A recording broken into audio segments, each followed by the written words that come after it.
Welcome back. Yes. Welcome back to Keeping It Real with Calvin and Ellington. Last week, just give you a little recap.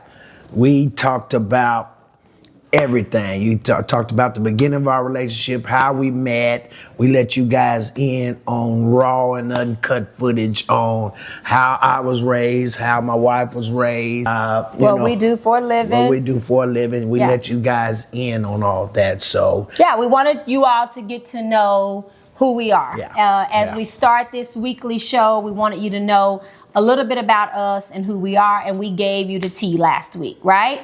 This week, we're going to change it up. Switch it up just a little bit. All right, so this week, we're going to be sharing with you what it's like when we don't like each other, right?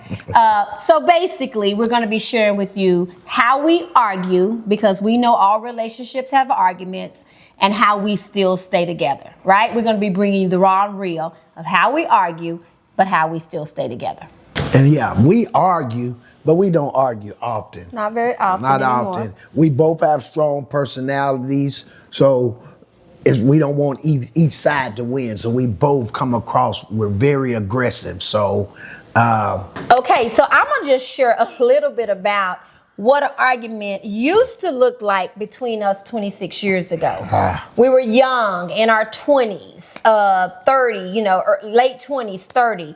And arguments didn't go well, right? We were very immature, and I was bound and determined, because I have a strong personality, to prove that I was right about my beliefs. And lo and behold, he had raised himself, so he wasn't trying to hear what I had to say, and he was trying to prove to me that he was right. So it was a lot of yelling, a lot of talking crazy to each other, saying a lot of things that were hurtful, that we often regretted saying once we had got past the argument, right? Raising our voices, being disrespectful. It was a lot of that because we were immature, and we were really trying to find our way. And so we don't feel good about it, but we're just keeping it real and raw. And thankfully, we were able to work through it, which is why we're still here together 26 years ago. Yeah. But we want to share with people that doesn't necessarily mean it was the right thing to do. Like she said, our arguments long time ago, it was knockdown dragouts, you know what I'm saying? We didn't put our hands on each other, but we fussed a lot. But our arguments today, they're very different. They're short-lived, maybe 20 minutes at best. 20 seconds sometimes. Yeah. And we go on about our way because I know that at the end of the day, I want to make Mrs. Boyce happy. And Mrs. Boyce wants to make Mr. Boyce happy. And we learn how to overcome those disagreements by talking about it, putting things out on the table to figure out what's best for our relationship, and not just what's best for me. Or for me. Right. Which is very different than what we used to do 26 years ago. Very different. A lot of our decisions was about me. His moves were about him. And when you're in a marriage, that's not the way that it is. So they're very different. The arguments, thank God, are very different 26 years later. That's right. All right, so let's have a little fun with this, all right? Full transparency, let's be totally honest. I'm going to ask you a question and you give the answer. I'm going to give my answer. Okay. So if there's an argument, who in our relationship shuts down first? I think I shuts down first. Absolutely. He shuts down first, for sure. He just taps out. He want to avoid conflict. I do not want to argue, do not want to talk about it. He's going to tell me her story. How I'm wrong and how it should be. And usually it's right. I'm glad you're admitting that. All right. I'm just keeping it real, you know what I mean? Okay, well, we agreed on that one. Yeah. When we argue or after an argument, who wants to fix things immediately? I do. Absolutely. Would you agree? Or do you think it's you? I think it's me. You want to fix it immediately? Yes, because you walk around, you just get quiet. That's exactly what I do if I'm upset. If we're here, you'll get quiet and that brain is just going. So I know it's going to come immediately. Here in a minute, you're going to come and your first words is, Let me ask you this. That's how you do. So, yeah, I think I really want to fix things immediately there to avoid all that. You know what I mean? But a lot of times you're shutting down, so it's hard to do that. I do shut down. Depending on what the argument is, Yeah. whether you feel like you have the energy for it or not, you'll shut down. So if you shut down, you can't fix it. Well, take for instance that we're driving in the car. We both shut down. It just depends on what it is, and we'll get to having a disagreement. And I'm driving, and you immediately just turn your head and do like this to me Yep. the correct. whole time. And I already know your brain is over there working and fits to say something, but you shut down on me, and I'm steady driving, and I know I'm enjoying the peace. Because you know any minute is coming. Yeah, it's coming. Okay, well, So, I would agree with that. Yeah. I would definitely agree with that. I want it fixed too, though. But a lot of times your fixing is maybe just like letting it be done, but the problem ain't necessarily resolved. in your eyes. In my eyes. That's a good point. That's a in good your point. eyes. Okay. I'm thinking it's resolved, but in your eyes, it's not. So you come with something, and it's logical, Okay. it's agreeable, but I think the way I handle it too is kind of Okay. same. Well, let me ask you this one. All right, and we'll end it on this one with these fun little questions. Who over explains if there's an argument? Who do you feel like? Do you Oh, need to even ask that? okay, dude, you don't have to do that. She Yeah. over explains everything. Yeah. And not just I'm just in an trying to argument. like get my point across. Like, I want you to really understand what I'm saying and why I'm saying that. Oh, I understand. And probably that does Yeah. sometimes mean I'm over explaining it. Over explain, go over and over. And sometimes say the same thing 2 to 3 times. Yeah. And That's if I true. say I got it, and then you'll get upset again because you're thinking I'm trying to cut you off. Yeah. And I don't be trying to cut you off. I just want to let you know you just said that. Right. I got it. You understood. I got it. Okay. I'll keep working on that. I'll keep working on that. What we had to learn though, that being right and being married was not the same thing. Would you agree? Man, that's deep. Yeah, Yeah. for sure. It was not the same thing. Yeah, that's so dope though that you say that, because that was a major problem. And when we realized that, man, shit started to really turn around. Like, it ain't about me being right, trying to prove my point to you. You learned it wasn't about you being right, trying to prove my point to me, because all that was doing was causing damage in our relationship.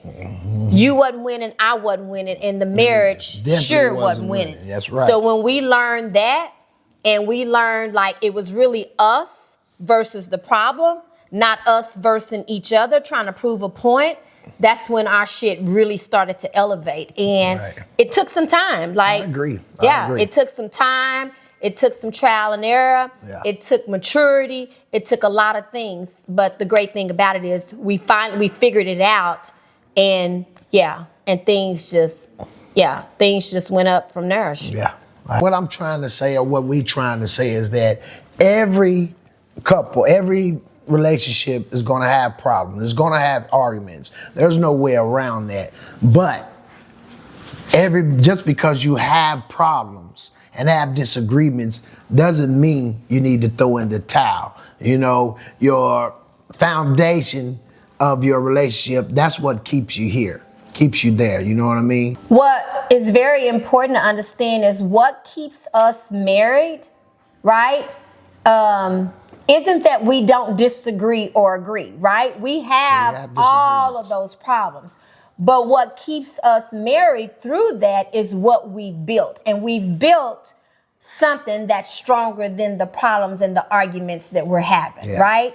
So that's the real joy and what we see for ourselves. And that, when I'm saying what we built, I mean the respect, the commitment, the trust. the love, right? Yeah. All of those things. We basically are choosing our marriage over our ego. Now, if you would have asked us that 26 years ago, It wouldn't have been that wouldn't have been the case. We were definitely both choosing our ego over our marriage, right? Which is part of why we had so many problems. Yeah, back in the day, it was pretty rough. It was just sitting here rough. thinking about that, man. Wanted to elbow your ass sometimes, but you know.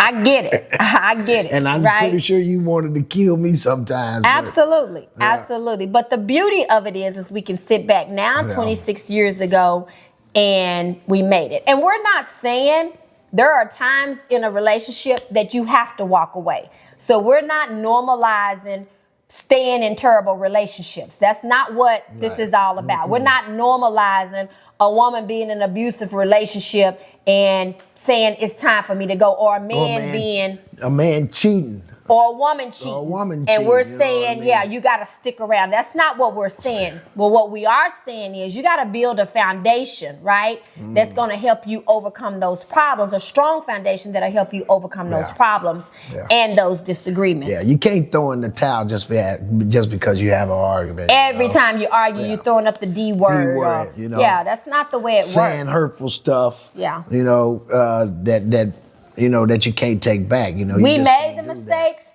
and we're sharing out loud because we don't want everybody else. Yeah, you're going to make mistakes, but our hopes is that some of the mistakes that we made, you can hear from us and you can say, you know what, I'm going to take a different route. I heard them say this. There's no reason for us to keep doing these things because all it will do, it will damage your relationship. Yeah. Good. All right, so let's talk a little bit about accountability. I was thinking about a situation recently, and when I say accountability, I'm talking about owning your shit. When you know you're wrong. Apologize.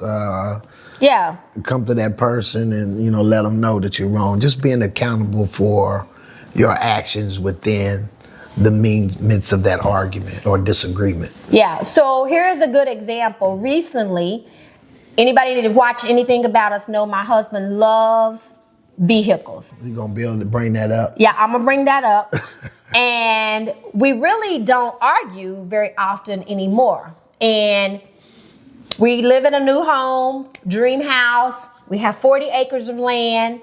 And he decides, because he has this addiction to vehicles, especially old school vehicles, that every old school that he sees in a field, he thinks he needs to buy to restore it and fix it up. So over time, he's got probably 4 or 5 vehicles that he has brought to our new property. And when you pull up to our home, there is this visual of these cars that he has lined up back behind our home, which is a real issue for me. I'm super organized. I like things super neat. I don't want these old school raggedy. I organized them. I lined them up straight. Yeah, but they still are an eyesore, like literally. So we kind of been like having a little bit of conversation about, you gonna move those cars? You know, we got literally 40 acres. Yeah. So I come home one day frustrated recently and I say to him, babe, I got a real issue with these cars. And I'm like being pretty direct. Very direct. Very direct. And I'm like, we have 40 acres. Like, can you not move the cars further to the back, like, of the property? Why do they have to be up here? And I'm being pretty assertive about it. And then he just, in his own way, says what to me? You do realize that this is my home too. This is not just your house. It's our house. And if I want to bring something home, I'm going to bring something home. Because we have 40 acres out there. Where am I going to take the stuff? If I'm going to take it anywhere, I'm going to bring it home. And Correct. So, And so I shut up and I took a step back. I'm like, in my brain, he's 100% right. So let me figure out a different approach about the cars. And so later, I came to him and said, I apologize. You're 100% correct. I wasn't meaning it like this wasn't your home also, but I was just hopeful that you could find a place where the vehicles, the old vehicles, are not so visible. And they're not right up here with our house. They're sitting back but they're sitting back to the side. So if you're passing by, you are going to see them sitting back there. So I felt like my compromise, in which I was being pretty stern, I was really upset that she had voiced this to me once before, and then when she brought it up again, she was being a little too assertive. So I, kind of being a smart ass, I kind of said my piece. I think, the compromise that I can make, or that I did make, is that I moved the cars back further and I got them closer to the side of the fence. Yes. Yeah, so. And we're still a work in progress. Yeah. We're not perfect even after 26 years. And it wasn't an argument. It wasn't an argument. Disagreement. It was just a disagreement. And I could have approached it different. He could have been a little bit more understanding. But we were able to move on. We talked about it. We were able to move on. So I think the accountability pieces that we are encouraging everybody who's in a marriage relationship working on it is own your shit, right? Yeah. Take a look, take a couple steps back when you're in those arguments or disagreement and saying, did I do things the way it needed to be done? Did I approach it with the right tone? Right. Did I say it too loud? Was I too aggressive, too demanding? The other person, you can say, was I being fair about it, know? So, just like for an example, I know you gave that example, but just say, for instance, you came in and you said, babe, are you going to wash the dishes? And I tell you, yeah, but I don't get right on them. So the next time she comes in the kitchen or in the living room, you come at me like, I guess I'll wash the dishes myself. I guess they ain't going to get done, just like that. And instead of her coming to me that way, she could have came at me another way, because if she would have came to me that way, I'd have been like, well, wash the damn dishes yourself. Right. You know what I mean? But if she came to me like, say, babe, are you still going to wash those dishes? I was like, yeah, I done totally forgot. Let me get up and do that. And I might just go on and get up and do it. And that is where we are now. I don't approach you. 26 years ago, that's exactly how I would approach you. Today is not how I approach you. Right. So just own it, just own it. Also, sometimes it's good to, once you kind of got past it, revisit it later. Yeah. There are often times that I'll go back to him and say, this is what I think we did really good in that. And what do you think about that? And we'll revisit that situation later. Laugh about it. Yeah. And then there's times that we just laugh about it and talk about how dumb it was that we even had that conversation, right? So those are some very important things. The accountability piece, owning your shit, that's how you grow. That's how you grow. That's how things get better. Correct. All right, folks. I want you guys to drop it in the comments. We want a little questions we want to ask you. In your relationship, after an argument, who apologized first? Put it in the comments so we can check out all your answers. Or is it him? Right? And we want to invite every single one of you. We hope you enjoyed today's episode of Keeping It Real with Calvin and Ellington. And we want to invite you back next week right here for episode number 3. Deuces.